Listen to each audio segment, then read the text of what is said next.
Pernikahan Sinta dan Rama berlangsung hangat meski sederhana. Dihadiri keluarga dekat dan sahabat, acara itu menjadi momen sakral yang penuh harapan baru. Sinta, 28 tahun, cerdas dan penyabar, menikah dengan Rama, pria pendiam dan penyayang yang bekerja sebagai analis keuangan di sebuah perusahaan swasta. Mereka menempati rumah kontrakan kecil di bilangan Jakarta Selatan. Awalnya, kehidupan rumah tangga mereka terasa seperti cerita romantis. Saling memahami, saling mendukung, dan menikmati hari-hari sebagai pengantin baru. Namun, kebahagiaan itu mulai tergerus sejak kehadiran yang terlalu intens dari satu sosok, Bu Retno, ibu kandung Rama. Bu Retno, wanita berusia 55 tahun, tipe orang yang tidak bisa tinggal diam. Sejak Rama kecil, ia terbiasa mengatur segalanya, mulai dari pakaian yang dipakai, makanan yang dimakan, hingga siapa saja temannya. Kini, setelah Rama menikah, Bu Retno belum siap melepas kendali. Pada minggu pertama setelah pernikahan, Bu Retno masih bersikap wajar. Ia datang membawa masakan, bertanya kabar, dan membantu beberes. Tapi setelah itu, intensitas kunjungannya meningkat. Ia mulai datang tanpa memberitahu, langsung masuk rumah dan bersikap seolah rumah itu miliknya. "Loh, Sinta, kamu pakai tirai warna ini? Nggak cocok sama tembok. Sayang, nanti ibu beliin yang abu-abu aja ya, biar senada," ucapnya suatu pagi. Sinta hanya tersenyum kaku. "Iya, Bu, nanti saya lihat-lihat lagi deh." Hari-hari berikutnya makin membuat Sinta tertekan. Bu Retno sering membuka lemari dapur tanpa izin, mengomentari cara Sinta menyetrika baju Rama, bahkan mempermasalahkan cara Sinta menyimpan bumbu dapur.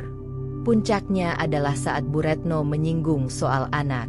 "Sudah 2 bulan menikah kok belum isi juga. Sinta, kamu tahu kan Rama itu anak pertama. Neneknya udah nanyain terus."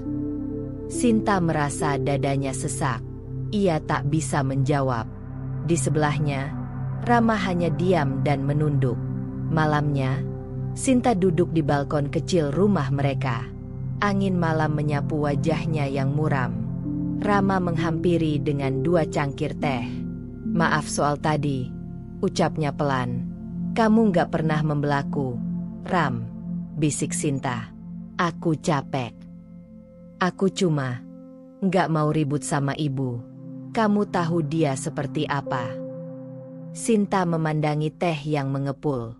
Diam. Ia tidak ingin memulai pernikahan dengan perang dingin, tapi dia juga tidak ingin dihancurkan pelan-pelan oleh perasaan tidak dianggap di rumah sendiri. Di balik senyum dan tutur lembutnya, Sinta mulai menyusun strategi. Ia tahu, pertarungan ini bukan tentang siapa yang menang, tapi tentang bagaimana ia bertahan, tanpa kehilangan jati dirinya sebagai istri dan sebagai perempuan yang juga berhak dihargai. Dan dari sinilah, kisahnya sebagai menantu yang diuji dimulai.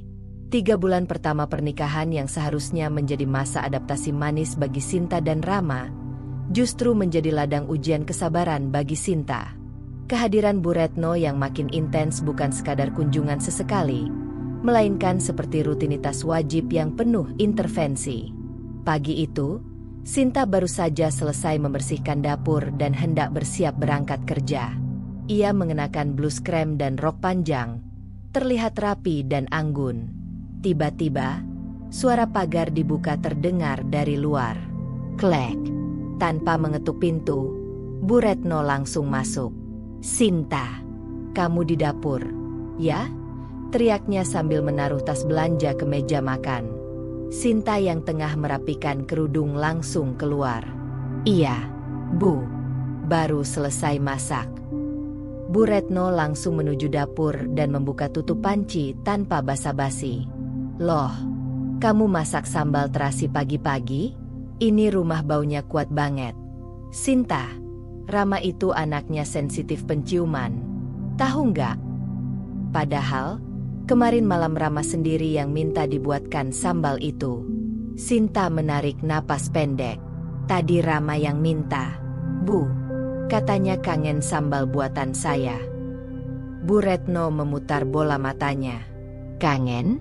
Lah, waktu kecil dia alergi sama terasi. Nggak usah dimanjain kebanyakan. Nanti kamu sendiri yang repot. Kata-kata itu seperti tamparan. Sinta merasa seolah semua tindakannya, sekecil apapun, akan selalu salah di mata mertuanya. Ia menunduk, menahan ucapan yang ingin keluar. Setiap interaksi kecil bersama Bu Retno mengandung tekanan. Seolah-olah Sinta sedang diuji, dilihat, dan diukur, tanpa pernah cukup. Bukan hanya soal dapur, tapi juga cara menata rumah. Kamu nggak bisa taruh sofa di posisi begini. Cahaya dari jendela ketutup. Itu feng shui-nya jelek, ucap Bu Retno suatu sore. Bu, saya cuma pengin duduk dekat jendela biar bisa baca buku sambil kena cahaya matahari.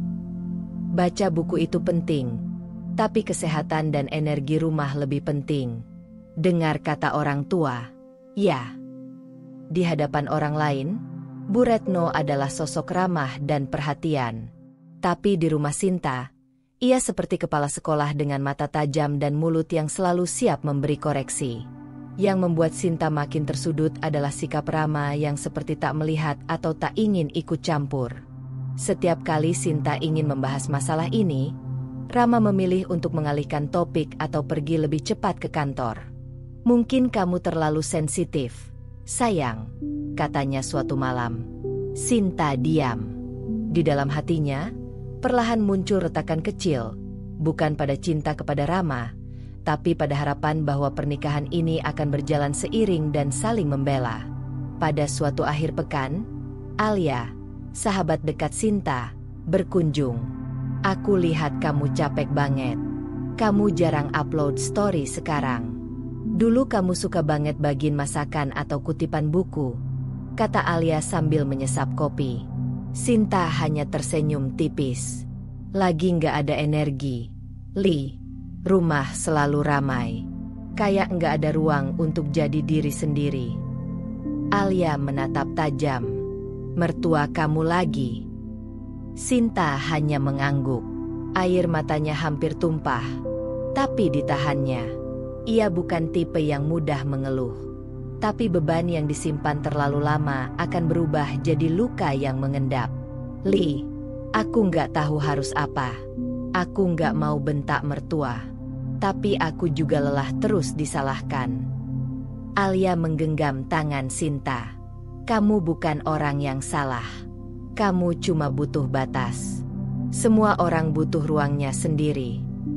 Kata-kata itu menancap dalam di hati Sinta. Untuk pertama kalinya ia mulai sadar, ia harus melakukan sesuatu. Bukan demi melawan Bu Retno, tapi demi menyelamatkan dirinya sendiri. Dan disitulah, benih pertama dari batas itu mulai tumbuh, meski pelan dan penuh keraguan. Pagi itu, Sinta duduk sendirian di ruang makan dengan secangkir teh yang mulai mendingin. Suasana rumah tampak hening. Rama sudah berangkat kerja, dan Bu Retno belum datang. Tapi entah mengapa, hati Sinta tetap gelisah. Ia tahu, hari itu bukan tentang apakah Bu Retno akan datang, tapi kapan ia akan datang dan apalagi yang akan dikomentari. Sudah 3 bulan lebih Sinta mencoba bersabar. Ia tak pernah membantah, selalu menjawab dengan senyum, dan mencoba mengalah. Tapi di dalam hatinya, ada pertanyaan yang tak berhenti berputar. Kenapa aku harus terus diam? Bukan berarti ia tidak ingin menghormati mertuanya. Justru karena ia menghargai Bu Retno sebagai orang tua Rama, ia berusaha menjaga ucapan dan sikap. Tapi, ada perbedaan antara menghormati dan kehilangan harga diri. Dan kini, batas itu terasa semakin kabur. Hari itu, Sinta mulai membuat catatan kecil di buku hariannya. Ia beri judul, Hal-hal yang aku alami sebagai menantu. Hari ke-21, Bu Retno membuang sambal buatanku karena katanya terlalu pedas. Hari ke-35, ia menyusun ulang isi lemari tanpa izin.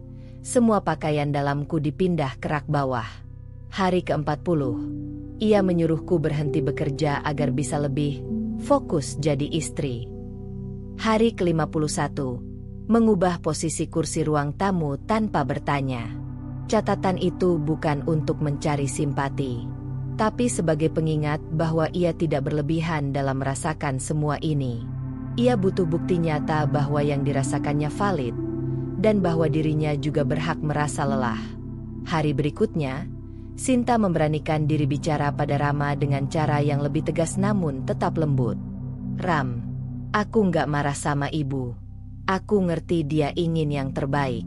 Tapi aku juga ingin kita punya ruang untuk jadi keluarga kita sendiri.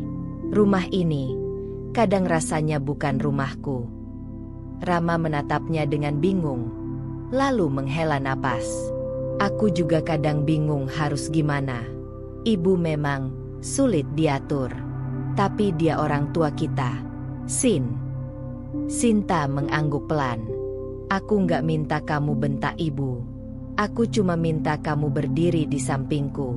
Setidaknya tunjukkan kalau kamu lihat aku berusaha." Rama terdiam. "Aku akan coba." Jawaban itu belum sepenuhnya meyakinkan, tapi bagi Sinta, itu cukup untuk satu langkah awal.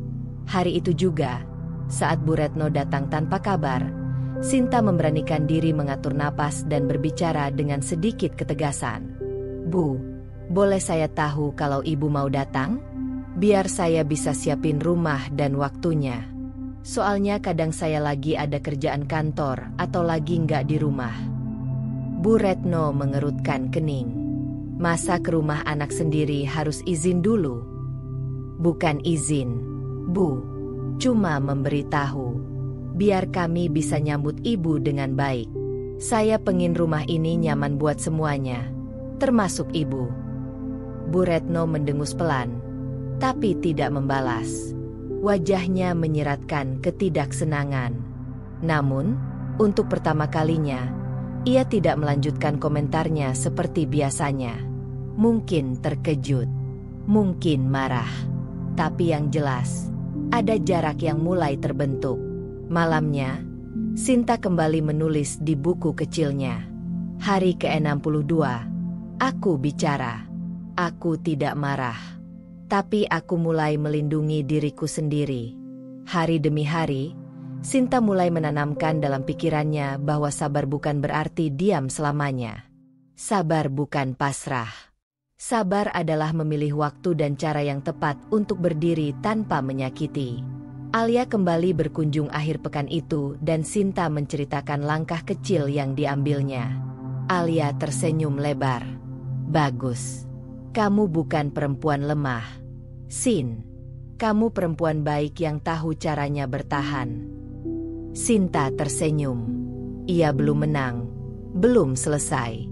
Tapi untuk pertama kalinya sejak menikah, ia merasa lebih kuat, lebih tegak berdiri di dalam rumahnya sendiri.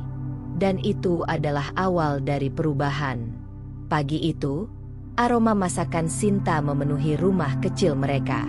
Ia sengaja memasak soto ayam kesukaan Rama, sebagai usaha kecil untuk menenangkan suasana setelah obrolan tegang dengan Bu Retno beberapa hari lalu. Namun di hatinya, ada perasaan yang belum bisa ia cerna. Kecewa. Bukan kepada mertuanya, tapi kepada orang yang seharusnya paling bisa ia andalkan, suaminya sendiri. Selama ini, setiap kali ada ketegangan dengan Bu Retno, Rama selalu memilih diam. Seperti sedang bersembunyi dari konflik yang menurutnya bisa diselesaikan dengan sabar.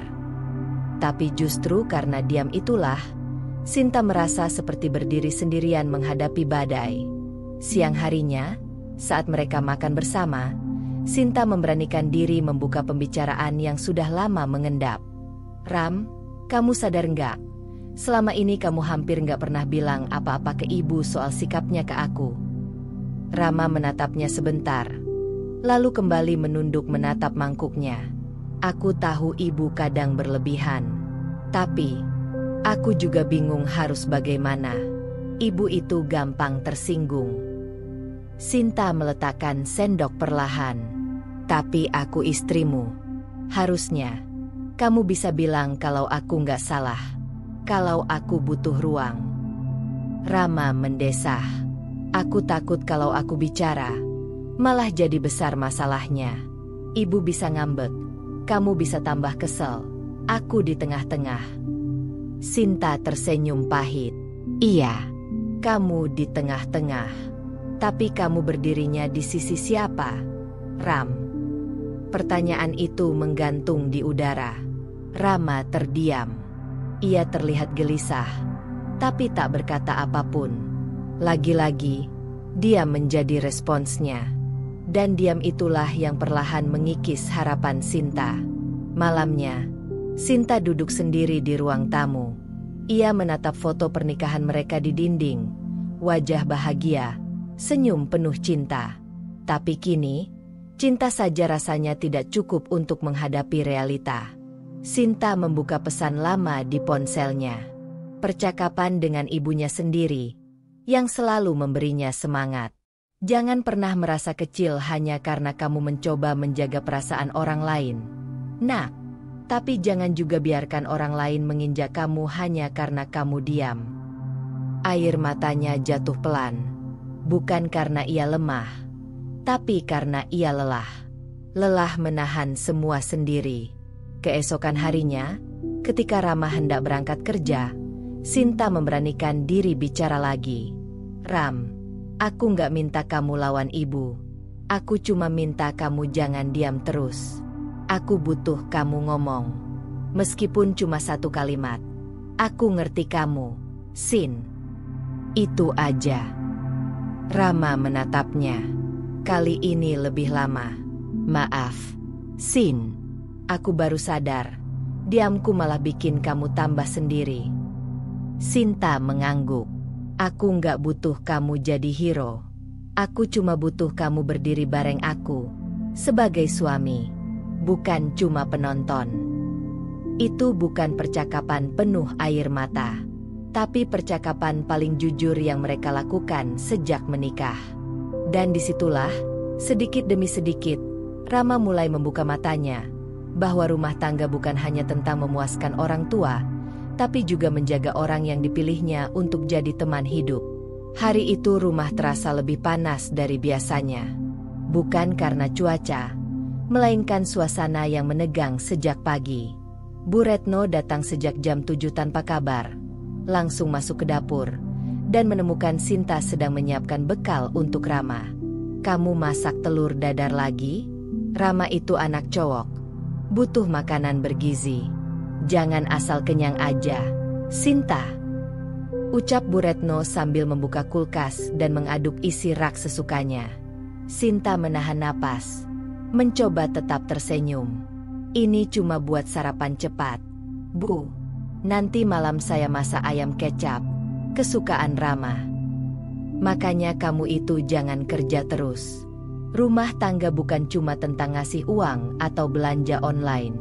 Kamu pikir, jadi istri itu semudah itu? Kali ini, Sinta tak menjawab.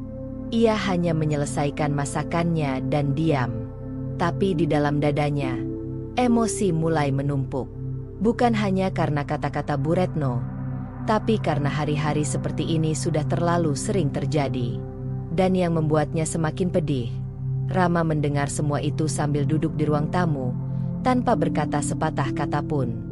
Malam harinya, setelah Bu Retno pulang, Sinta membereskan meja makan dalam diam. Suasana rumah sunyi, hanya terdengar suara kipas angin dan piring yang saling beradu pelan. Rama duduk di ruang kerja, pura-pura membaca laporan, tapi matanya kosong. Sinta mendekat. Ram. Rama menoleh. Iya. Kamu dengar semua yang ibu bilang tadi pagi, kan? Rama mengangguk. Pelan. Terus kamu pikir aku nggak apa-apa? Suara Sinta mulai bergetar. Matanya memerah. Aku pikir kamu kuat. Sin, kamu selalu bisa hadapin semua dengan sabar. Jawab Rama. Sinta tersenyum getir. Aku manusia. Ram, bukan boneka sabar. Aku juga bisa capek. Dan disitulah, meledaklah amarah kecil yang selama ini ditahan. Aku ini istrimu, Ram. Aku tinggal serumah sama kamu, bangun tidur sama kamu, masakin buat kamu, ngurus rumah ini buat kita. Tapi kenapa aku merasa aku sendirian? Rama tampak terkejut. Ini pertama kalinya Sinta bicara dengan suara tinggi. Aku udah berusaha. Ram, aku hormatin ibu. Aku tahan semua ucapan beliau. Aku nggak pernah ngelawan. Tapi kenapa kamu diam aja? Kenapa kamu nggak pernah pasang badan buat aku? Rama berdiri perlahan, mendekat. Aku nggak mau memperkeruh. Aku cuma nggak tahu harus mulai dari mana. Sin, kamu tinggal bilang satu kalimat aja. Ram, ibu, tolong jangan perlakukan Sinta seperti itu. Sesederhana itu. Tapi kamu pilih diam. Diam itu nyakitin. Suasana hening beberapa detik. Sinta menunduk, mencoba menahan air mata. Aku nggak minta kamu bentak ibu. Aku cuma minta kamu adil. Lihat aku sebagai istrimu. Jangan biarkan aku terus dihancurkan di depan kamu. Dan kamu cuma jadi penonton. Rama akhirnya mendekat dan memegang pundaknya. Maaf, Sin. Aku salah. Aku pikir diamku menyelamatkan keadaan, tapi ternyata aku malah ninggalin kamu sendirian. Sinta tak menjawab, tapi dari matanya ada kelegaan kecil. Setidaknya, untuk pertama kalinya, Rama mengakui kesalahannya. Malam itu, mereka tidur tanpa banyak kata, tapi ada perubahan kecil yang terasa. Untuk pertama kalinya, Sinta merasa bahwa suaminya mulai melihat bahwa luka yang ia tahan bukan hanya luka kecil, bahwa menjadi sabar bukan berarti tak terluka, dan bahwa cinta, jika tidak dibela, akan layu pelan-pelan. Setelah ledakan kecil antara Sinta dan Rama malam itu, suasana rumah memang sedikit berubah. Rama menjadi lebih sering bertanya, "Kamu capek nggak hari ini?" Atau, "Ibu tadi gimana?" Tapi perubahan itu belum cukup, karena Bu Retno masih sama. Bahkan, seolah merasakan ada sesuatu yang bergeser, Bu Retno justru makin menunjukkan kuasanya. Hari Minggu pagi, Bu Retno datang lebih pagi dari biasanya. Dengan langkah cepat dan ekspresi tak sabar, ia langsung menuju lemari pakaian Sinta dan Rama. Kalian tuh lemari isinya berantakan sekali. Baju tidur disatukan sama kemeja kerja. Astaga, katanya sambil menarik keluar tumpukan pakaian. Bu, saya yang nyusun itu. Sinta mencoba mengingatkan dengan nada netral. Makanya kelihatan asal-asalan. Ibu tuh niat bantuin kamu biar rumah ini bener. Sinta menarik napas panjang. Ingin bicara, tapi tahu kalimat apapun akan dianggap membantah. Dan hari itu bukan cuma tentang lemari. Beberapa jam kemudian, saat makan siang, Bu Retno mengomentari masakan Sinta. Sayur lodeh ini terlalu asin. Coba kalau kamu tanya dulu resep ke ibu. Pasti rasanya lebih enak. Rama aja nggak habisin. Rama diam. Lagi-lagi. Dan yang paling menyakitkan, ketika Bu Retno dengan santai membuka topik yang sangat sensitif di meja makan. Kalian udah setahun nikah. Kok belum ada tanda-tanda isi? Jangan-jangan Sinta kelamaan kerja terus. Jadi badannya capek. Coba kamu berhenti kerja dulu. Sin, fokus jadi istri. Sinta menunduk. Suapannya tertahan di tengah jalan. Kali ini bukan karena marah, tapi karena sedih. Apalagi yang belum cukup ia lakukan? Rama akhirnya bicara. Bu, soal anak, kami punya rencana sendiri. Jangan terlalu ditekan Sinta. Dia sudah usaha banyak. Bu Retno mendengus. Ibu cuma ngomong. Kok langsung dibilang menekan? Hari itu seperti pertunjukan di mana Bu Retno adalah pemeran utama, dan Sinta hanya figuran yang harus pasrah menerima naskah. Malamnya, Sinta berbicara lagi pada Rama. Kali ini lebih tenang tapi tegas. Ram, aku tahu kamu udah mulai coba belain aku. Tapi aku nggak bisa terus kayak gini. Ibumu anggap rumah ini panggungnya. Semua harus sesuai maunya. Aku hidup kayak lagi audisi jadi menantu. Setiap hari. Rama terdiam lama, lalu berkata, "Aku janji akan bicara lebih tegas ke ibu. Tapi tolong, sabar ya, Sin." Sinta menatap suaminya. Matanya lelah tapi tulus. "Aku sabar, Ram. Tapi sabar juga ada batas waktunya." Beberapa hari kemudian, Bu Retno kembali datang. Kali ini membawa 2 tas besar berisi taplak meja, sarung bantal, dan sprei motif bunga-bunga terang. "Sinta, mulai sekarang pakai ini ya. Rumah itu harus kelihatan hidup. Jangan suram kayak kamar kos," katanya sambil langsung mengganti sarung bantal dan sprei kamar mereka. Sinta berdiri mematung di ambang pintu kamar, menatap hiasan yang dipilihkan tanpa izin. Ia merasa seperti tamu di rumah sendiri. Dan untuk pertama kalinya, Sinta berkata dengan suara yang terdengar jelas dan tegas, meski tetap tenang. "Bu, saya tahu ibu ingin rumah ini bagus. Tapi saya juga ingin rumah ini sesuai dengan selera saya dan Rama. Saya harap lain kali ibu bisa bicara dulu sebelum mengganti sesuatu di sini." Bu Retno terdiam. Wajahnya menunjukkan keterkejutan. Mungkin tak menyangka Sinta akhirnya bicara. "Ibu nggak suka? Ya sudah, ibu niat baik, malah dibalas begini," katanya dingin, lalu duduk di ruang tamu dengan wajah merengut. Tapi Sinta tak goyah. Ia tahu, ini bukan tentang sprei. Ini tentang batas, tentang identitas, tentang harga diri. Dan walaupun Rama belum sepenuhnya berdiri di sampingnya, setidaknya Sinta mulai belajar berdiri sendiri. Panggung milik mertua mulai kehilangan lampunya. Kini, giliran Sinta mengambil peran sebagai pemeran utama dalam hidupnya sendiri.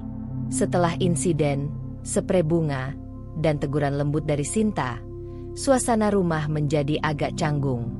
Bu Retno tidak langsung marah, tapi jelas menunjukkan sikap dingin. Ia mulai jarang datang beberapa hari, hanya sesekali mengirim pesan ke Rama.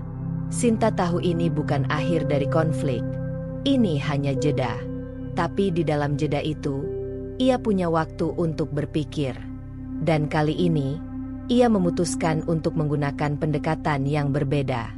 Alih-alih melawan keras atau terus menegur, Sinta menyusun strategi, pendekatan lembut.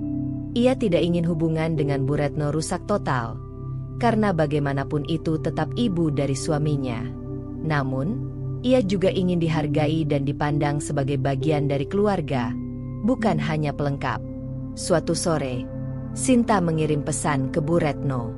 "Bu, minggu ini saya masak rawon. Boleh mampir makan siang di rumah?" Butuh waktu beberapa jam hingga jawaban datang. "Emangnya kamu bisa masak rawon?" Sinta tersenyum membaca balasan itu. Nada sinis masih terasa. Tapi itu berarti Bu Retno belum benar-benar memutus komunikasi. Makanya mampir. "Bu, biar tahu enak atau enggaknya."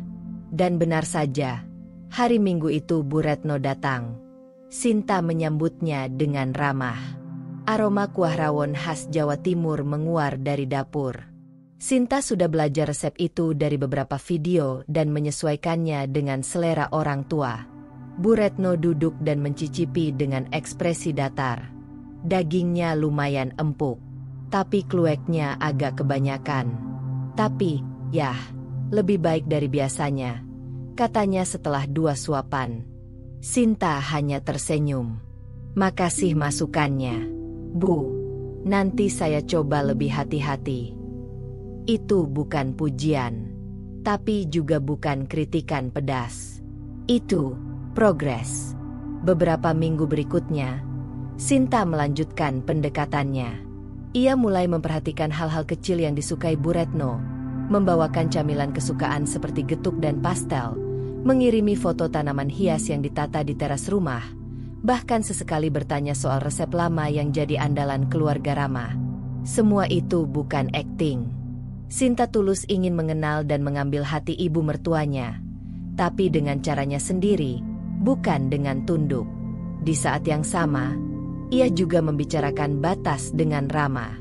Ram, aku akan tetap usaha buat deketin ibu. Tapi aku harap kamu bisa tetap jadi tembok yang melindungi aku kalau nanti dia mulai berlebihan lagi. Rama mengangguk. Aku mulai ngerti sekarang. Sin, kamu bukan lawan ibu. Kamu justru mau menyatukan. Cuma caranya beda. Sinta tersenyum. Aku nggak butuh disayang dulu. Aku cuma butuh dihargai. Hari yang lain, Sinta sengaja mengajak Alia, sahabatnya, untuk datang ke rumah dan membantu membuat kue lapis legit yang rumit prosesnya. Favorit Bu Retno sejak dulu. Lu yakin, Sin? Nggak capek terus-terusan berusaha? Tanya Alia sambil mengaduk adonan. Sinta menjawab sambil tersenyum tipis. Capek, tapi aku mau menang. Ali, tapi bukan dengan marah atau ngusir. Aku mau menang karena ibu akhirnya sadar sendiri siapa aku sebenarnya. Dan kue itu pun diantar sendiri oleh Sinta ke rumah Bu Retno. Bu, saya bikin ini. Katanya ibu suka lapis legit. Saya nggak jago, tapi saya coba. Katanya sambil menyerahkan wadah dengan tangan gemetar. Bu Retno mencicipinya di depan Sinta. Diam. Lalu menatap menantunya itu. Rasanya nyaris mirip bikinan ibu, katanya singkat. Lalu menambahkan, kamu memang niat ya, Sin. Sinta hanya menjawab dengan senyum kecil. Tapi di hatinya, ia tahu, pintu kecil mulai terbuka. Strategi lembut itu tidak langsung mengubah Bu Retno sepenuhnya. Tapi ada sinyal-sinyal kecil, kunjungan yang tidak lagi penuh keluhan, komentar yang mulai terdengar lebih lunak, dan, yang paling mengejutkan, sebuah pesan pendek suatu malam dari Bu Retno. Terima kasih udah jagain Rama. Dia makin rapi sekarang. Sinta membacanya berkali-kali. Tak percaya. Mungkin ini baru awal. Tapi setidaknya, ini bukan akhir yang pahit. Ini awal dari babak baru, di mana kebaikan tidak disalahartikan sebagai kelemahan, dan ketulusan akhirnya mendapat tempat. Suatu pagi yang mendung di Jakarta, Rama menerima telepon dari ayahnya. Wajahnya langsung berubah cemas. Ibu masuk rumah sakit. Pingsan di dapur tadi pagi, ucap Rama dengan suara tergesa. Sinta yang sedang menyapu lantai langsung berhenti. Astaga, Bu Retno kenapa? Tekanan darahnya naik katanya. Ayah sudah di RS. Aku mau nyusul sekarang. Tanpa berpikir panjang, Sinta segera mengganti baju, menyiapkan tas kecil berisi pakaian ganti dan perlengkapan dasar. Ia tahu ini mungkin akan jadi hari yang panjang. Ia ikut Rama ke rumah sakit tanpa disuruh. Sesampainya di rumah sakit, Bu Retno masih di ruang UGD. Pak Seno duduk di bangku tunggu dengan wajah lelah. Sinta menghampiri dan langsung mengambil alih tugas kecil, menyodorkan air minum, menanyakan dokternya siapa, hingga membantu mengisi data pasien yang belum lengkap. Pak, biar Sinta yang urus administrasi. Bapak istirahat sebentar aja dulu, katanya. Pak Seno mengangguk. Tampak lega. Kamu anak baik, Sinta. Setelah beberapa jam, Bu Retno dipindahkan ke ruang perawatan. Wajahnya pucat, napasnya pelan. Tapi tetap saja, saat melihat Sinta ikut masuk ke ruang rawat, ia mengangkat alis. Ngapain kamu ikut-ikut repot ke sini? Kan bisa Rama aja. Sinta mendekat, tersenyum lembut sambil menyusun selimut di kaki Bu Retno. Saya ikut karena ibu keluarga. Kalau saya di rumah malah kepikiran terus. Mendengar itu, Bu Retno hanya mendengus kecil, tak membalas. Tapi juga tidak mengusir. Diam itu sudah cukup bagi Sinta. Hari-hari berikutnya, Sinta memilih mengambil cuti dari kantor agar bisa menjaga Bu Retno secara penuh. Rama dan Pak Seno bergantian, tapi Sinta yang paling lama berada di kamar perawatan. Ia yang memandikan, menyuapi, bahkan membantu mengganti infus dengan perawat. Meski Bu Retno tidak banyak bicara, matanya selalu memperhatikan. Mungkin heran, mungkin diam-diam tersentuh, atau mungkin belum siap menunjukkan rasa terima kasih. Satu malam, ketika hujan deras turun di luar jendela rumah sakit, Sinta duduk di sofa kecil di ujung kamar. Bu Retno terbangun dan melihat menantunya sedang melipat baju-baju kotor ke dalam tas. "Kamu belum pulang?" Sinta menoleh. "Enggak, Bu. Saya nginep sini malam ini. Rama kerja besok." "Kamu enggak capek?" "Capek, Bu. Tapi saya lebih tenang kalau bisa jagain ibu langsung." Untuk pertama kalinya, Bu Retno terdiam cukup lama. Ia hanya memandangi Sinta, seolah berusaha membaca niat tulus itu dari raut wajahnya. Lalu ia berucap pelan, seperti setengah tak sadar, "Kamu nggak pernah ngelawan ibu ya? Padahal ibu sering keras sama kamu." Sinta tersenyum. "Saya bukan nggak bisa, Bu. Saya cuma nggak mau. Karena saya percaya ibu pasti punya alasan. Dan saya mau ibu kenal saya apa adanya." Hening, tapi hangat. Keesokan harinya, dokter menyampaikan bahwa tekanan darah Bu Retno sudah stabil. Ia hanya perlu istirahat dan menjaga pola makan. Saat hendak pulang dari rumah sakit, Bu Retno menatap Sinta cukup lama. "Nanti di rumah bantu ibu susun obat ya. Ibu sering lupa." Sinta mengangguk. "Siap, Bu." Dan kalimat sederhana itu, permintaan bantuan, adalah sinyal yang jelas. Perlahan-lahan, benteng keras Bu Retno mulai retak. Ia mulai memberi ruang. Dan yang masuk ke ruang itu bukan siapa-siapa. Bukan menantu yang sempurna. Bukan perempuan yang sok hebat. Tapi seorang Sinta yang sabar. Yang tak pernah berhenti membalas luka dengan cinta. Setelah pulang dari rumah sakit, suasana di rumah Bu Retno perlahan berubah. Ia tak lagi segalak dulu. Tidak juga tiba-tiba jadi lembut. Tapi, ada jeda. Ada ruang baru di antara kalimat-kalimatnya yang biasanya tajam. Ruang yang sebelumnya selalu penuh kritik, kini kadang hanya berisi keheningan. Dan dalam keheningan itu, Sinta terus mengisi dengan ketulusan. Sejak kepulangan Bu Retno, Sinta sering datang ke rumah mertuanya.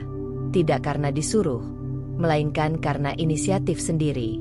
Ia menyiapkan makanan sehat untuk Bu Retno, menyusun jadwal minum obat, hingga mengecek tekanan darah menggunakan alat digital yang baru ia belikan. Bu Retno sebenarnya bisa saja menolak semua itu. Tapi ia tak melakukannya. Ia membiarkan Sinta merawatnya.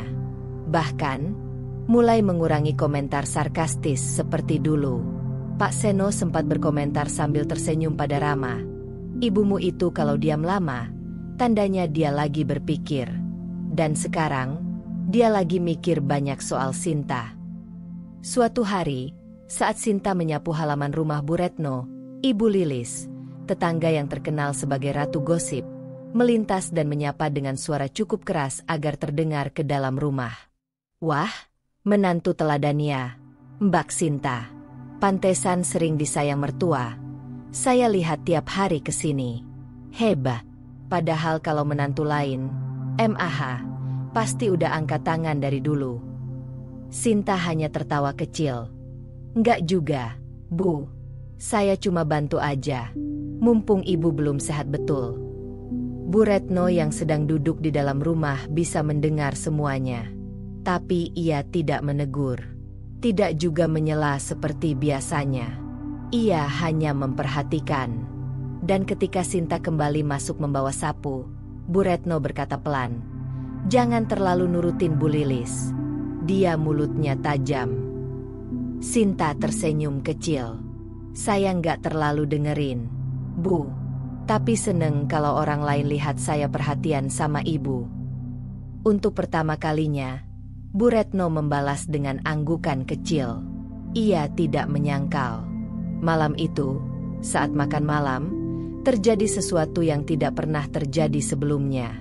Saat Rama menyendok lauk, Bu Retno bersuara. Ram, lauk itu enak. Kamu harus puji istrimu. Jarang-jarang ada rawon seenak ini. Rama terkejut, bahkan sempat melongo. Sinta yang duduk di seberangnya hanya bisa menahan tawa kecil. Wah, makasih, Bu, jawabnya pelan. Ngomong-ngomong, kamu belajar dari mana masak rawon kayak gitu?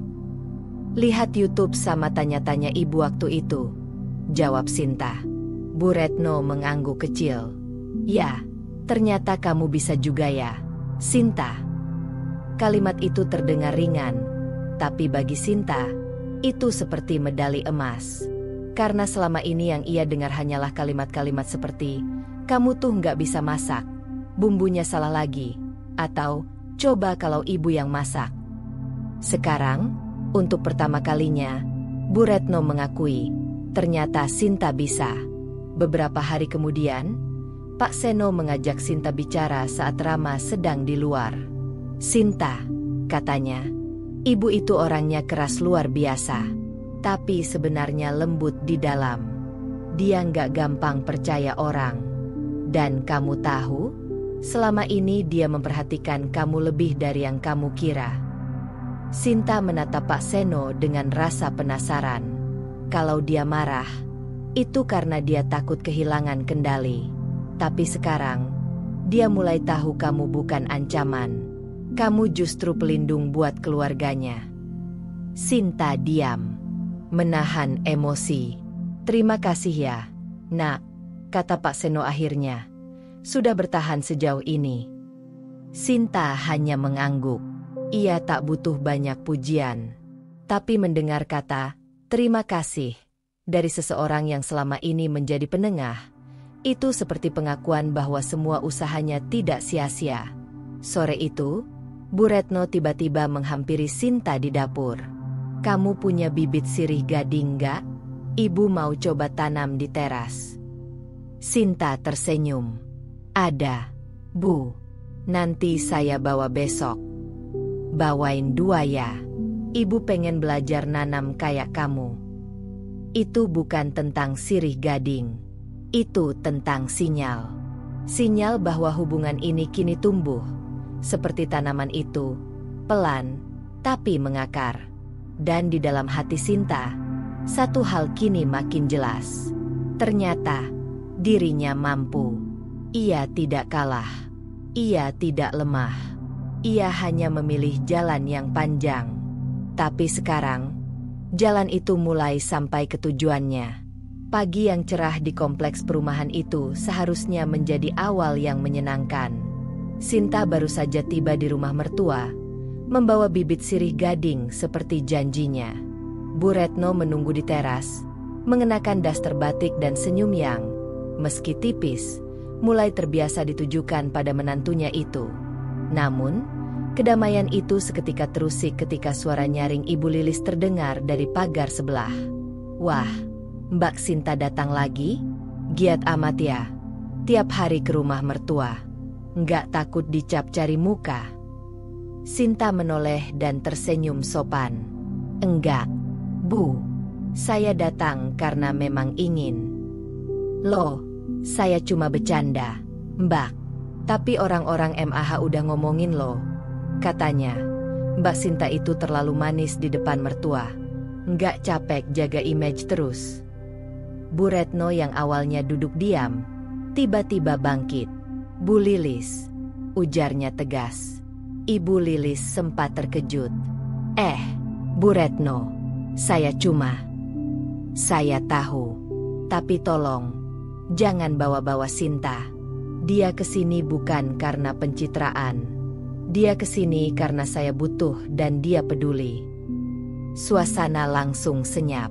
Sinta hanya terdiam, kaget mendengar pembelaan dari mulut yang selama ini justru lebih sering mengkritik. Bu Retno melanjutkan, orang boleh lihat dari luar, tapi yang tahu niat orang itu cuma Tuhan dan orangnya sendiri.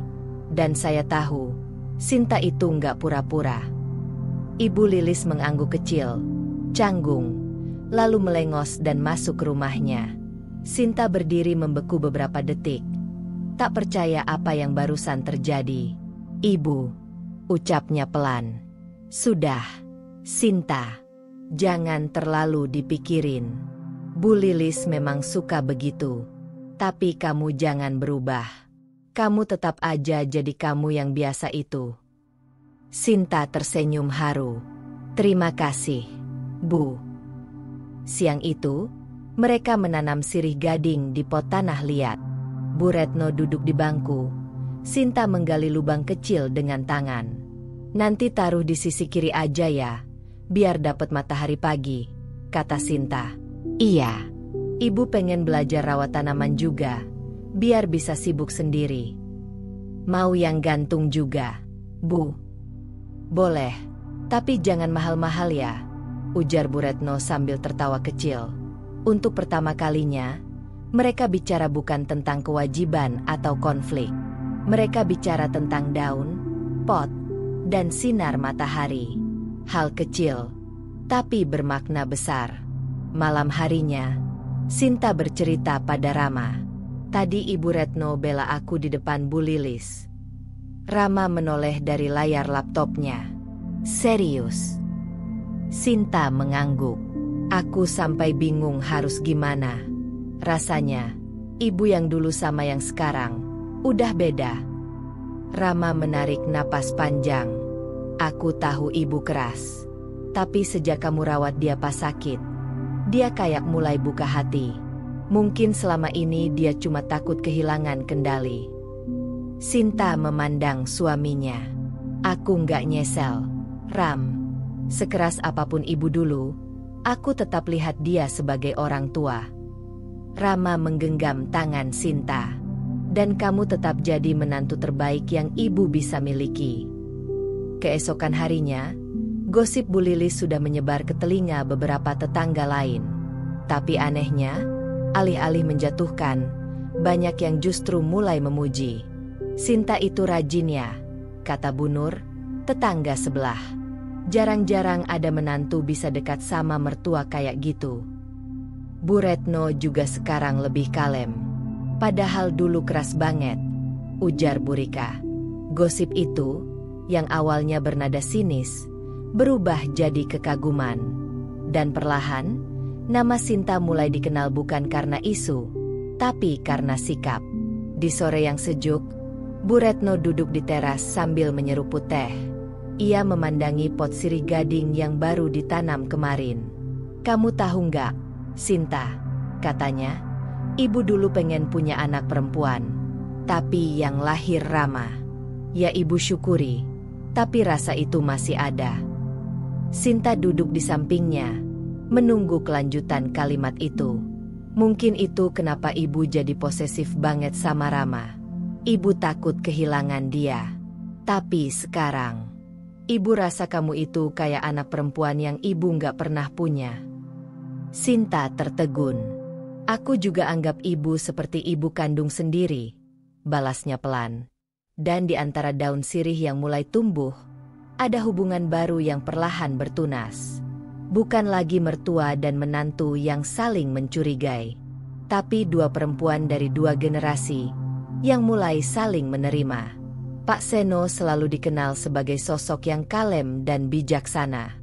Di tengah riuhnya dinamika rumah tangga antara Bu Retno, Rama, dan Sinta, ia sering memilih diam dan menjadi pengamat yang sabar. Namun, pagi itu ia merasa waktunya telah tiba untuk berbicara. Sinta datang ke rumah mertuanya seperti biasa, membawa kue klepon kesukaan Bu Retno. Setelah berbasa-basi di ruang tamu, Bu Retno masuk ke dapur untuk menyiapkan teh. Saat itulah Pak Seno menepuk lembut sandaran kursi dan berkata, Sinta, ayo ikut bapak sebentar ke taman belakang. Sinta mengikuti, sedikit bingung. Di halaman belakang, mereka duduk di bangku panjang kayu, di bawah rindangnya pohon mangga. Angin pagi bertiup pelan, daun-daun berguguran, dan udara terasa sejuk. Suasana yang tenang, cocok untuk percakapan hati ke hati. Sinta, ucap Pak Seno pelan. Bapak sudah lama ingin bicara sama kamu. Sinta menatapnya dengan lembut. Ada apa? Pak, Bapak tahu ibu kamu itu keras kepala. Sejak dulu begitu. Bahkan ke anak sendiri, apalagi ke menantu. Pak Seno tertawa kecil. Tapi kamu bertahan. Dan bukan cuma bertahan, kamu menundukkan kerasnya dia dengan caramu sendiri, cara yang gak banyak orang bisa lakukan. Sinta menunduk.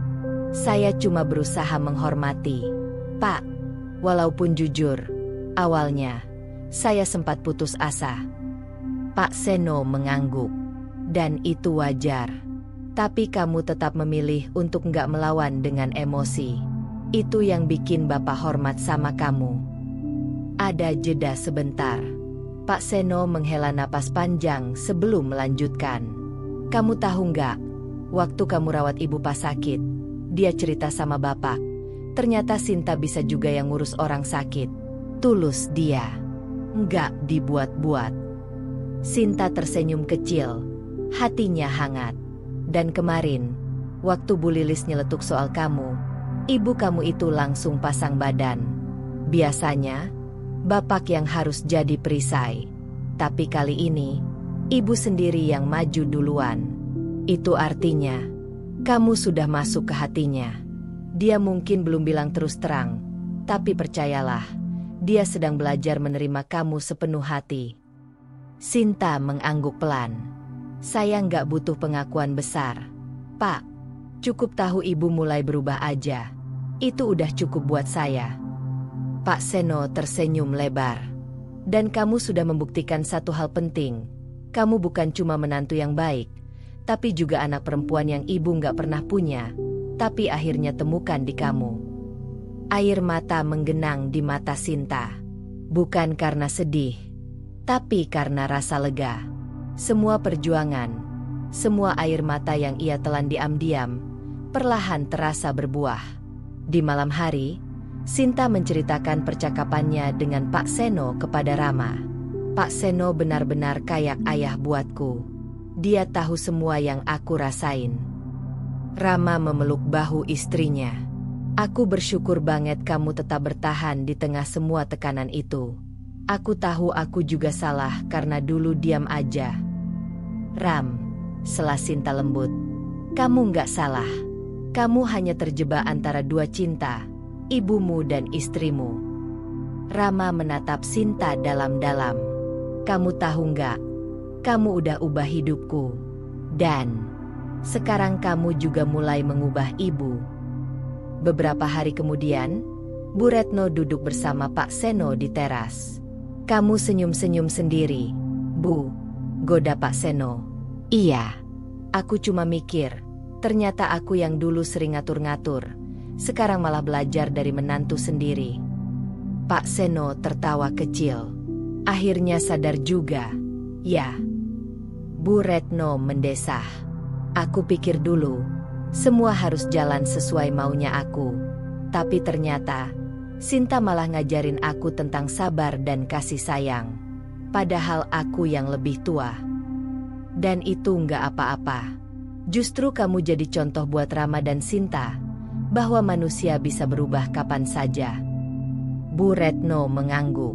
Iya, dan sekarang, aku nggak mau kehilangan dia.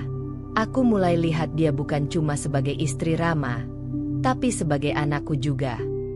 Pak Seno menggenggam tangan istrinya. Sudah saatnya kamu bilang itu ke dia. Sinta, yang tanpa sengaja mendengar dari balik pintu teras, tak bisa menahan air matanya. Diam-diam, ia menutup mulut dengan tangan dan tersenyum haru. Perjalanan ini belum selesai, tapi kini ia tahu satu hal. Ia sudah tidak sendirian. Setelah badai mereda dalam hubungan Sinta dan mertuanya, kehidupan rumah tangga mereka kembali terasa ringan. Hubungan Sinta dan Bu Retno mulai hangat. Bahkan beberapa kali Bu Retno memanggil Sinta dengan nada lembut yang sebelumnya hampir tak pernah terdengar. Namun hidup, seperti biasa, tak pernah sepenuhnya mulus. Hari itu, Rama pulang lebih cepat dari kantor. Wajahnya pucat dan tatapannya kosong. Sinta yang sedang menyiapkan makan malam di dapur, langsung menyadari keanehan itu. Ram, Kamu kenapa? Pulang cepat. Rama hanya duduk di sofa, membuka dasi pelan. Aku dipecat. Sin. Sinta terdiam. Sendok di tangannya jatuh ke lantai. Ia menatap suaminya, mencoba memastikan bahwa ia tidak salah dengar. Dipecat? Bisiknya pelan. Rama mengangguk. Perusahaan melakukan efisiensi besar-besaran. Proyekku dibekukan. Dan semua timku diputus kontraknya. Butuh beberapa detik bagi Sinta untuk mencerna. Tapi saat kesadaran itu tiba, ia menarik napas dalam dan duduk di samping Rama. Dengerin aku, Ram. Kita akan lewati ini. Kamu belum gagal. Kamu cuma lagi diuji. Rama menunduk, menahan air mata. Aku nggak tahu harus mulai dari mana. Aku takut ngecewain kamu, ngecewain ibu. Sinta menggenggam tangannya. Kamu tahu apa yang lebih penting dari penghasilan? Harga diri kamu. Dan kamu masih punya itu. Kita mulai dari mana aja yang kita bisa. Malam itu, Sinta tidak menangis. Meski hatinya was-was, ia tahu tangis tidak akan memperbaiki keadaan. Ia buka laptop, melihat kembali portofolionya. Sudah lama ia menunda tawaran proyek freelance karena pekerjaan kantor. Kini, saatnya ia maju. Keesokan harinya, ia mengirimkan beberapa lamaran proyek ke klien-klien lamanya. Tidak menunggu lama, salah satu di antaranya langsung membalas dan meminta proposal. Sinta bekerja sepanjang malam. Mata lelah, badan penat, tapi pikirannya terfokus. Saat Rama bangun, ia melihat Sinta tertidur di depan laptop. Ia membelai rambut istrinya dengan perasaan bersalah dan haru. Kamu luar biasa, Sinta, bisiknya. Beberapa hari berlalu. Kondisi keuangan mereka mulai terasa berat. Namun Sinta tetap sabar. Ia menyusun anggaran, mencatat pengeluaran dengan teliti, dan bahkan menawarkan untuk sementara waktu menumpang di rumah Bu Retno agar hemat sewa. Yang mengejutkan, Bu Retno justru menyambut ide itu. Kalian pindah ke sini aja dulu. Sementara, rumah ini kosong. Biaya dapur bisa bareng, kata Bu Retno, tanpa nada menyindir. Sinta sempat tertegun, tapi kemudian mengangguk. Terima kasih, Bu. Ini akan sangat membantu. Saat mereka pindah, suasana rumah terasa berbeda dari pertama kali Sinta datang dulu sebagai menantu baru. Kini Bu Retno tidak lagi mengatur segalanya. Bahkan saat Sinta mengatur dapur, Bu Retno hanya duduk sambil membantu memotong sayuran. Sin, ujar Bu Retno suatu siang. Kamu capek enggak? Kerja sampai malam, urus rumah, urus Rama. Sinta tersenyum. Capek, Bu. Tapi saya nggak pernah merasa terbebani. Karena ini untuk keluarga. Bu Retno menatap menantunya dengan kagum. Dulu, ia berpikir Sinta lemah, terlalu lembut. Tapi kini, ia sadar bahwa kekuatan justru datang dari kelembutan itu. Suatu malam, Rama duduk di teras bersama Bu Retno. Angin malam berhembus pelan. Ibu, kata Rama pelan. Makasih ya, udah bantu kami bertahan. Bu Retno tersenyum. Ibu yang harusnya bilang makasih. Ibu dulu terlalu keras. Kalau bukan karena Sinta, mungkin keluarga kalian udah hancur dari dulu. Rama mengangguk pelan. Iya, Bu. Aku juga baru sadar. Dulu aku diam aja waktu kalian berdua sering bentrok. Tapi sekarang aku sadar. Sinta yang justru nyelamatin kita semua. Tak lama kemudian, proyek freelance Sinta berkembang. Kliennya bertambah, dan ia bahkan mendapat tawaran menjadi konsultan tetap di sebuah startup. Sementara itu, Rama juga mulai bangkit perlahan, mengambil pekerjaan paruh waktu sambil terus melamar ke perusahaan-perusahaan. Kamu tahu nggak, Sin, kata Rama suatu malam, aku nggak nyangka, dalam kondisi segini pun, kamu bisa tetap berdiri." Sinta hanya tersenyum. "Karena aku tahu kamu belum jatuh." Ujian rumah tangga ini membuka mata semua orang. Bu Retno belajar bahwa peran menantu bukan sekadar istri dari anaknya, tapi pilar utama rumah tangga itu sendiri. Rama belajar untuk menjadi suami yang lebih hadir.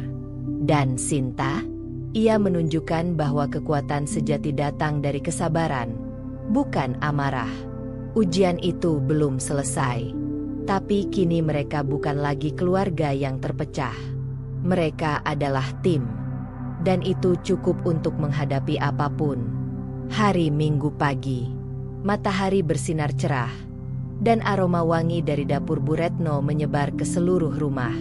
Sinta membantu menyiapkan sarapan, sementara Rama sedang menyiram tanaman di halaman. Bu Retno terlihat lebih santai dari biasanya. Ia bahkan membiarkan Sinta memegang penuh kendali dapur, sebuah kepercayaan yang dulu tak pernah ia berikan. Namun, kedamaian itu tak berlangsung lama. Sekitar pukul 9, Ibu Lilis datang tanpa diundang. Seperti biasa, tetangga yang satu ini memang terkenal gemar mencampuri urusan orang, dan seringkali menyebar gosip yang tak berdasar. "Ibu Retno, pagi," sapa Bu Lilis sembari masuk ke teras tanpa menunggu jawaban. Ia membawa sekantong buah rambutan, tapi tatapannya penuh rasa ingin tahu. "Pagi, Bu Lilis," jawab Bu Retno datar. Bu Lilis duduk dan langsung bicara. "Saya dengar kabar Rama sekarang nganggur, ya? Kasihan. Kalau saya sih nggak heran. Istrinya kan cuma sok mandiri aja. Gaya doang bisa kerja. Tapi perempuan MAH tetap harus tahu tempat. Bukan gitu, Bu?" Sinta yang sedang membawa piring ke meja langsung terdiam. Ia tidak tahu harus bersikap apa. Tapi yang lebih mengejutkan lagi adalah reaksi Bu Retno. Dengan nada tegas, Bu Retno menatap Bu Lilis tajam. "Maaf, Bu Lilis. Kalau ibu cuma mau nyindir menantu saya, lebih baik ibu pulang saja." Bu Lilis terperanjat. "Loh, Bu Retno, saya cuma ngomong jujur kok." "Jujur atau nyinyir, beda tipis, Bu. Sinta itu mungkin bukan perempuan sempurna, tapi selama ini dia yang berdiri paling depan saat keluarga kami kena masalah. Dia yang jaga saya waktu sakit. Dia juga yang bantu Rama berdiri lagi setelah jatuh. Ibu tahu apa tentang rumah tangga kami?" Sinta terkejut. Bahkan Rama, yang mendengar dari luar, langsung masuk ke rumah. Bu Lilis mencoba membela diri. "Ya saya cuma menilai orang dari luar," potong Bu Retno. "Saya dulu juga begitu. Tapi saya sadar, saya salah. Dan saya nggak akan biarkan orang lain memperlakukan menantu saya kayak dulu saya memperlakukan dia." Terdengar suara sendok jatuh dari tangan Sinta. Tak sengaja, matanya mulai berkaca-kaca. Bu Lilis terdiam. Suasana menjadi hening sesaat, sebelum ia akhirnya bangkit dan berkata, "Ya udah deh, saya pulang dulu. Nggak enak sama Bu Retno." Lalu ia pergi tergesa-gesa. Sinta masuk ke dapur, mencoba menenangkan diri. Namun Bu Retno mengikutinya. "Sinta," katanya lembut, "tadi ibu nggak tahan dengar orang lain ngomongin kamu semaunya. Padahal selama ini ibu juga pernah bersikap lebih buruk dari itu ke kamu." Sinta menatap mertuanya. Air matanya menetes. "Saya nggak nyangka ibu bakal bela saya." Bu Retno menggenggam tangan Sinta. "Kamu udah terlalu banyak bersabar. Kamu nggak pantas dibicarakan seperti itu. Dan kamu tahu, ibu bangga punya menantu kayak kamu." Sinta menangis pelan. Kali ini bukan karena sedih, tapi karena hatinya lega. Semua perjuangannya, semua sabarnya, semua luka yang ia simpan rapat, akhirnya mendapat pengakuan. Malam harinya, mereka duduk bertiga di ruang tengah. Rama, Sinta, dan Bu Retno. "Saya pikir keluarga itu tempat berlindung, kata Sinta pelan. Tapi kadang, yang paling menyakitkan justru datang dari keluarga sendiri. Tapi saya tetap bertahan. Karena saya tahu, keluarga juga tempat untuk sembuh. Rama memegang tangan istrinya erat. Dan kamu sudah menyembuhkan kita semua, Sin.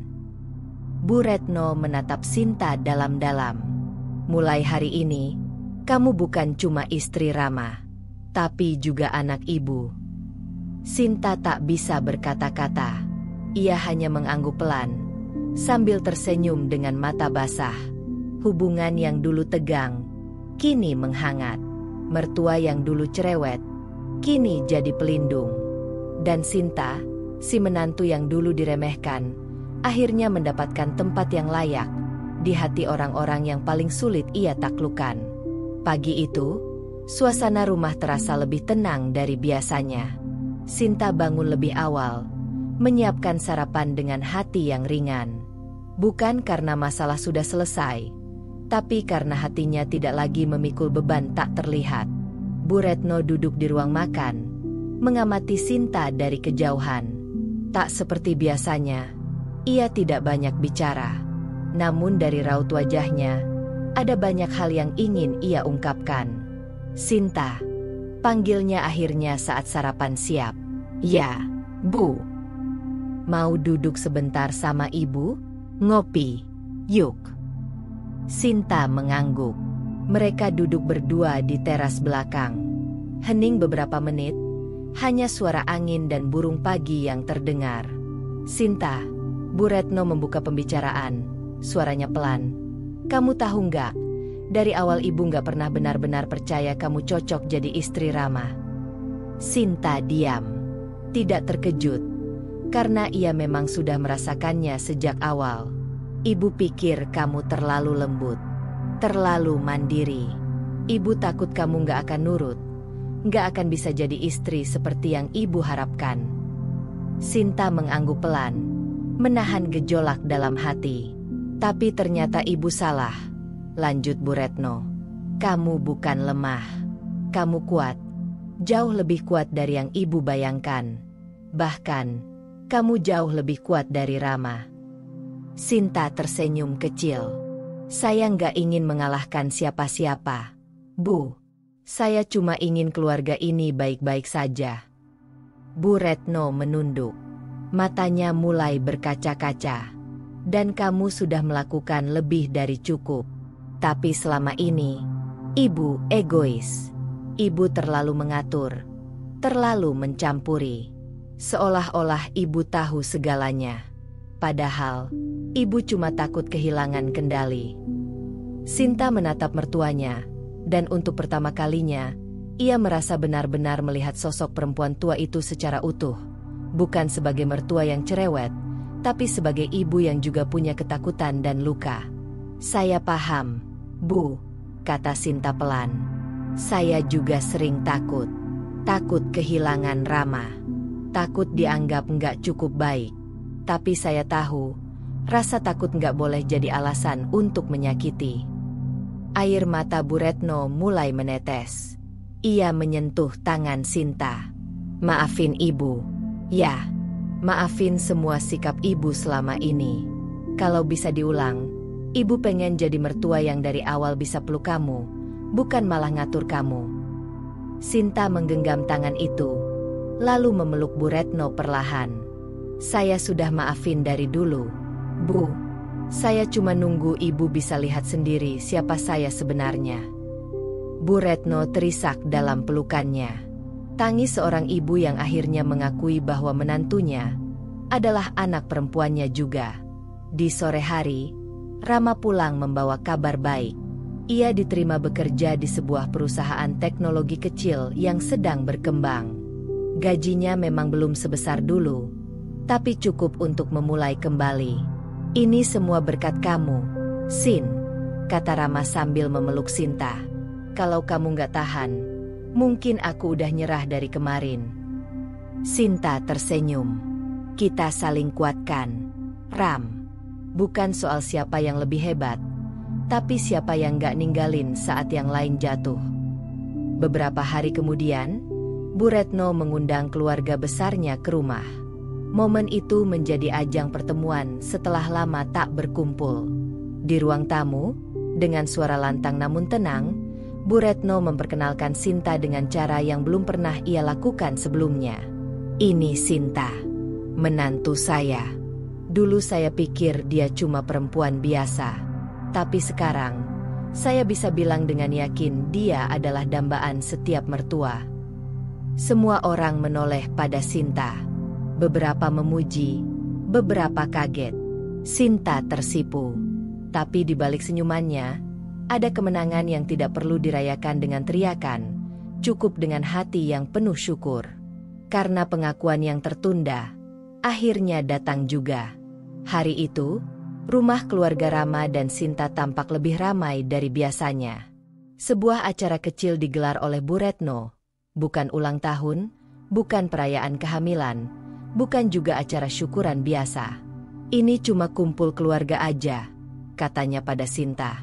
"Tapi kali ini, ibu yang masak sendiri." Sinta sempat terkejut.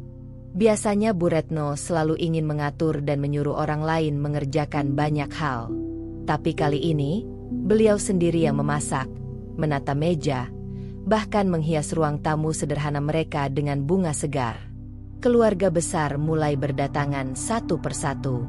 Saudara sepupu Rama, tante-tantenya, bahkan kerabat jauh yang jarang muncul ikut hadir. Semua menyambut hangat, dan yang lebih mengejutkan, Bu Retno memperkenalkan Sinta pada setiap orang dengan penuh bangga. "Inilah Sinta, istri Rama. Menantu saya yang luar biasa. Kalau bukan karena dia, keluarga ini nggak akan sekuat sekarang." Tante Mila, saudara sepupu Bu Retno, berkata sambil terkekeh, "Wah, dulu katanya kamu nggak cocok sama dia, Red." Bu Retno tertawa, tanpa tersinggung sedikit pun. "Dulu saya keras kepala, tapi Sinta lebih keras dalam hal sabar dan tulus." Sinta hanya tersenyum, tidak ingin memperpanjang topik masa lalu. Tapi di dalam hati, ia merasa dihargai, lebih dari sebelumnya. Malamnya, saat semua tamu sudah pulang dan rumah kembali hening, Bu Retno duduk di ruang keluarga bersama Sinta dan Rama. Di depannya ada album foto lama yang baru saja dikeluarkan dari lemari. "Ibu sengaja nyari ini," kata Bu Retno sambil membuka lembaran halaman. "Dulu waktu Rama kecil, ibu selalu mikir, siapa ya yang nanti jagain anak ibu kayak ibu jaga dia." Ia berhenti pada satu halaman, menunjuk foto kecil Rama saat masih SD. Ibu posesif, karena ibu takut kehilangan dia. Tapi ternyata, anak ibu nggak pernah hilang. Dia cuma pindah pelindung. Dari pelukan ibu ke pelukan kamu. Sinta terdiam, menatap foto itu. Rama memegang tangannya, erat tapi lembut. "Ibu belajar dari kamu, Sinta. Belajar kalau kekuatan gak selalu berarti suara keras atau kontrol. Kadang kekuatan itu justru diam, yang sabar, yang gak pergi saat disalahpahami." Sinta menatap mertuanya. "Saya juga belajar banyak dari ibu. Tentang jadi istri, tentang tahan uji, dan tentang cara menjadi ibu yang mencintai meski kadang caranya berbeda." Bu Retno tersenyum. "Kamu bukan lagi menantu. Kamu anak ibu sekarang. Anak perempuan yang ibu dambakan sejak lama, tapi baru datang di waktu yang tepat." Waktu berlalu. Rama kini kembali bekerja dan justru makin dekat dengan ibunya, tanpa perlu jadi anak yang terjepit di antara istri dan ibu.